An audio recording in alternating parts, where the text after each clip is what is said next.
Alhamdulillah, yang kami hormati Bapak Kepala Dinas Perikanan Kota Dumai, yang kami hormati Bapak Haji Dr.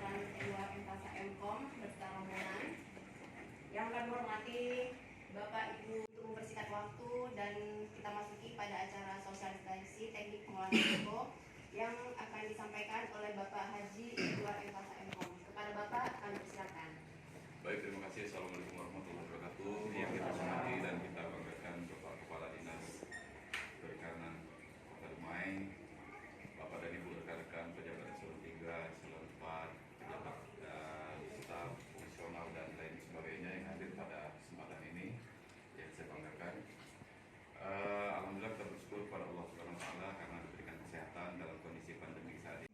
Nanti kami bisa waktu ada tanya jawab seandainya yang akan terjadi, apa yang harus kita antisipasi ke depan, dan siapa saja yang bertanggung jawab terhadapnya, apakah tingkat PPK, kepala bidang ataupun kepala dinas. Dan tentunya kami sangat berbangga hati dan sangat menghargai Bapak Gus Edward, Kepala Dumai beserta rombongan, para kabit yang hadir pada kesempatan ini, Kasubag, Kasubit, kasih di lingkungan dinas perikanan dan para staf. Puji syukur kepada Allah dipertemukan. Saya sudah angkat golongan yang 4C, tanggalnya Kabupaten Muba 1863. Muba itu di Sumatera Selatan. Agama Islam, istri ada 1, anak ada 4. Anak tinggal 3 udah lepas, tinggal 1 masih SMK kelas 1 nyusul. Yang 1 Jakarta, yang kedua mati. Bapak Kepala Dinas yang banggakan. Kenapa kami harus memberikan sosialisasi untuk mengajak kita bersama bagaimana kita mengantisipasi, mengingat banyak sekali hal-hal yang membuat kita merasa takut untuk menjalankan kegiatan. PPTK takut, KPA takut, bendahara takut, kepala dinas pun walaupun jabatannya sudah kepala dinas tetap juga takut untuk menjalankan kegiatan. Tetapi dengan adanya jabatan yang diberikan kepada kita, bahwa itu adalah amanah dari kepala daerah, amanah dari masyarakat Kota Dumai, mau tidak mau, suka tidak suka, bisa tidak bisa harus kita jalankan. Nah, di TTUC Medan, SK pertama saya karena S1 saya Kepala Dinas itu dari beasiswa dari Bank Dunia. TTUC itu Technical Teacher Upgrading Center, jadi saya waktu itu mengajar pada guru-guru SKM yang kuliah di Medan yang ngambil D3. Salah satunya di sini ada mahasiswa. Boleh izin saya berdiri aja Pak? Ayo duduk. Bapak boleh duduk sini Pak, biar saya bolak-balik ya. Iya. Baik, tadi sudah saya sampaikan kenapa kita harus melakukan sosialisasi ini, karena semua yang kita kerjakan dalam 1 tahun anggaran memiliki risiko. Risiko itu ada yang berisiko terhadap kita, ada berisiko terhadap kantor, ada berisiko terhadap pimpinan, ada berisiko terhadap bawahan, ada berisiko terhadap keluarga kita, ada berisiko terhadap pimpinan nomor 1 kita. Nah itu. Jadi setiap langkah kita lakukan ada risikonya. Apa itu risiko? Dalam PP 60 2008 tentang sistem pengendalian intern pemerintah yang dulu perikanan belum masuk mungkin ya, binaan saya 2018, sistem impor CSEP, SPP. Belum ya? Nah, waktu itu kita sampai baru 16 OPD. Kemudian di sini dinyatakan bahwa risiko itu sebagai kemungkinan kejadian yang mengancam pencapaian tujuan dan sasaran instansi pemerintah. Jadi risiko itu sangat rentan dan pasti akan ada pada setiap langkah kegiatan kita. Itu risiko-risiko dari pekerjaan kita. Kemudian risiko itu ada pada tingkat pimpinan kita. Setiap tahun mungkin risikonya kita sudah tahu, sudah sangat ringan. Tapi ketika ada program baru, program nasional, prioritas, itu risiko sangat tinggi. Ketika kita belum bisa melihat identifikasinya. Kemudian risiko operasionalnya dilakukan untuk mengidentifikasi kemungkinan kejadian yang dapat mengancam pencapaian tujuan. Apa yang harus kita lakukan? Nah, kita perlu mengidentifikasi apa yang kira-kira mengancam pencapaian tujuan kita. Yang pertama, risiko di tingkat pimpinan daerah. Itu dilakukan untuk mengidentifikasi kemungkinan kejadian yang dapat mengancam pencapaian tujuan strategi pemerintah daerah. Jadi pemerintah daerah punya 36 OPD, punya beberapa OPT, punya beberapa BUMD dan segala macam. menunjang keberhasilan pemerintah daerah, masing-masing semua ada risiko. Inilah yang harus kita identifikasi. Kemudian tingkat OPD lagi. Tingkat OPD kita perlu melakukan identifikasi juga karena ada beberapa program-program apalagi faktor risiko.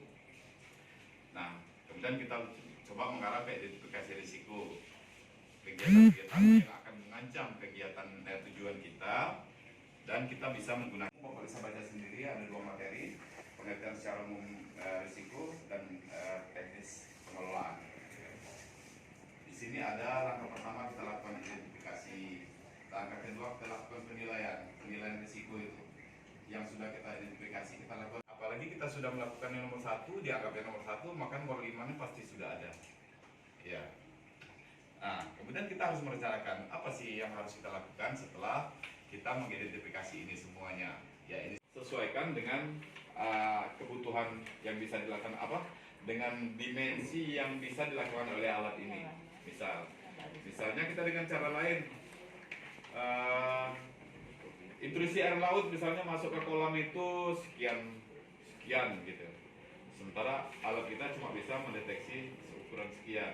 Nah, kita berusaha bagaimana parameter air digital misalnya. Kita awali dengan perumusan penganggaran. Ada nggak di anggaran kita? Ya. Kita membutuhkan alat ini, tapi di anggaran tidak ada, tidak bisa juga. Jadi mulai dari penganggaran. Nah, apakah ada di Renja? Apakah ada dalam DPA RKA kita? Nah, ketika itu sudah klop semua, selaras dia, insya Allah kita aman. Ya, SOP-nya pun ada semua regulasi dibutuhkan ada. Nah, ketika itu belum ada, pada saat pengendaliannya apa yang harus kita lakukan pada dampak yang ada, makanya kita harus, kalau ada SP cepat-cepat kita buat SOP. Belum ada SK cepat-cepat kita buat SK. Nah itu, jadi antisipasi dari awal kita sudah bisa membayangkan ke depan seperti apa. Nah ini, ada risiko, apa risiko atas pelaksanaan proses kegiatan? Yang pertama dimensi waktu, kualitas, keamanan. Ini saya kirakan seperti gambaran seperti ini, salah dalam menetapkan spek, kehilangan alat sudah berulang ya, tadi sudah dijelaskan. Nah, penentuan pernyataan penyebab. Ketika ada risiko pasti ada penyebabnya. Apa yang menyebabkan risiko terjadi? Yang pertama, pernyataan sebab terjadinya risiko dapat dikaitkan keselamatan dan keamanan selama melaksanakan kegiatan itu bagaimana? 3 ini saja kita bertolak dari 3 ini saja kita sudah bisa menentukan apa yang harus kita lakukan ke depan. 3 ini saja. Misal nanti kita akan sampai, saya contohkan pada kegiatan dikirimkan sama saya. Nah, di sini setelah kita identifikasi risiko mengenai waktunya apa kira-kira? Risiko berdasarkan dimensi waktu. Kita urai 5 ke 6 ke 7. Kita ambil risiko kualitas. Kira-kira dari yang kita lakukan mulai dari tahap perencanaan sampai evaluasi kualitasnya seperti apa kira-kira risiko yang bakal terjadi. Kita urai sebanyak-banyaknya. Kemudian keselamatan keamanan. Mungkin ada hal-hal yang tidak berdampak pada reputasi OPD, reputasi pribadi, reputasi kepala daerah, reputasi sistem yang ada di kantor kita. Kemudian pencapaian kinerja berdampak, tentu pencapaian kinerja kita tidak maksimal. Kemudian gangguan pelayanan, dengan adanya risiko tadi yang disebabkan oleh ini, gangguan pelayanan pasti akan ada. Ya, kalau barangnya tidak jadi, pelayanan tidak bisa dilaksanakan. Kemudian tuntutan akan sampai ke sana, nanti kita lihat di sini. Jadi ada 3 dimensi waktu, dimensi kualitas, dimensi keselamatan dan keamanan. Ini saya ambil contoh dari satu kegiatan yang dikirimkan kepada terlindung nggak sama saya? Dalam menjalankan suatu proses kegiatan yang berhubungan dengan jadwal waktu dari kegiatan tersebut. Dimensi waktu tidak dapat digunakan jika tujuan dari kegiatan berkaitan dengan waktu. Nah, kalau kegiatan tujuan kita itu berkaitan dengan waktu, misalnya kita mencapai dalam 3 hari, 4 hari, 5 hari, atau 3 bulan, tidak bisa dimasukkan dalam dimensi waktu. Karena di dimensi waktu itu kita ambil risiko-risiko yang mungkin terjadi dalam menjalankan suatu kegiatan dalam kurun waktu tersebut. Nah, misal salah satu contoh di sini saya bikin akan terjadi risiko, dan pasti ada dampaknya ketika salah menetapkan spesifikasi dari alat yang akan kita beli itu. Pertama, permasalahannya beli alatnya terlambat, ya. Kemudian alat itu ternyata salah kita dalam menetapkan speknya, salah dalam menetapkan spek, sehingga spek yang ada sudah kita beli ternyata tidak sesuai dengan kondisi lokasi budidaya yang akan kita laksanakan.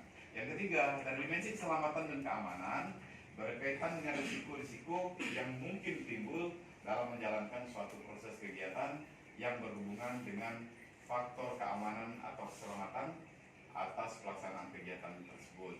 Nah, salah satu contohnya adalah kehilangan alat pH meter air digital.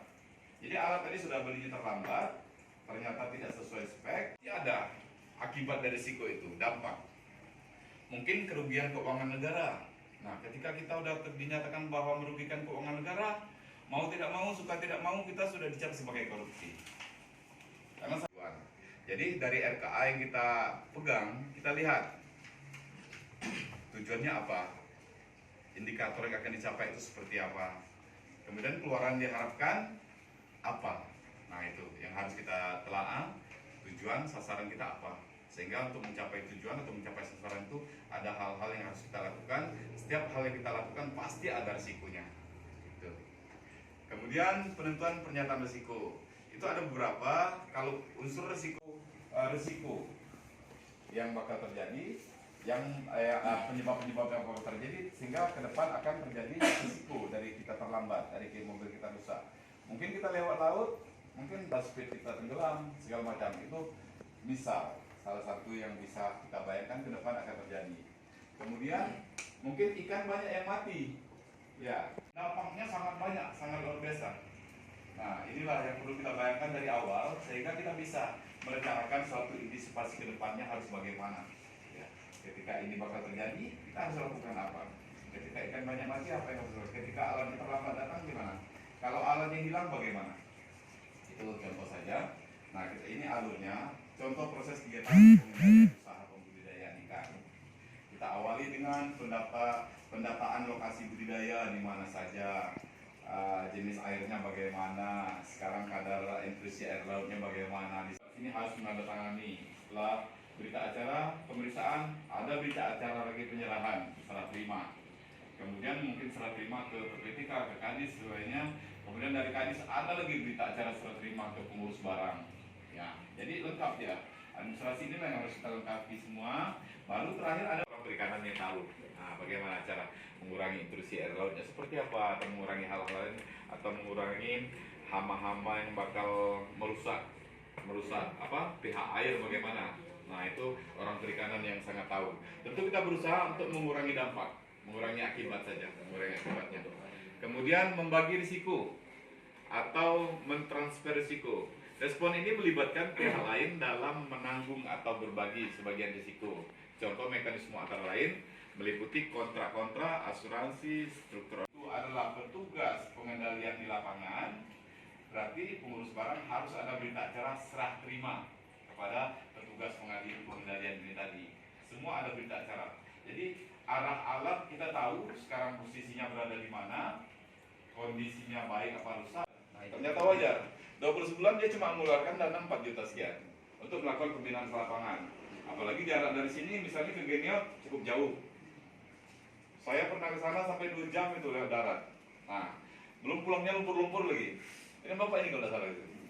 Mungkin pada saat itu materialnya tidak memenuhi, mungkin ATK habis sehingga printer tidak punya tinta, ya, atau kertas juga mau diprint tidak bisa, sehingga sebagian orang kan yang menggunakan komputer tidak bisa membaca dan memahami yang di layar.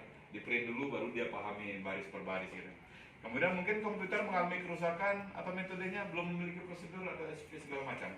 Nah, itu salah satu risiko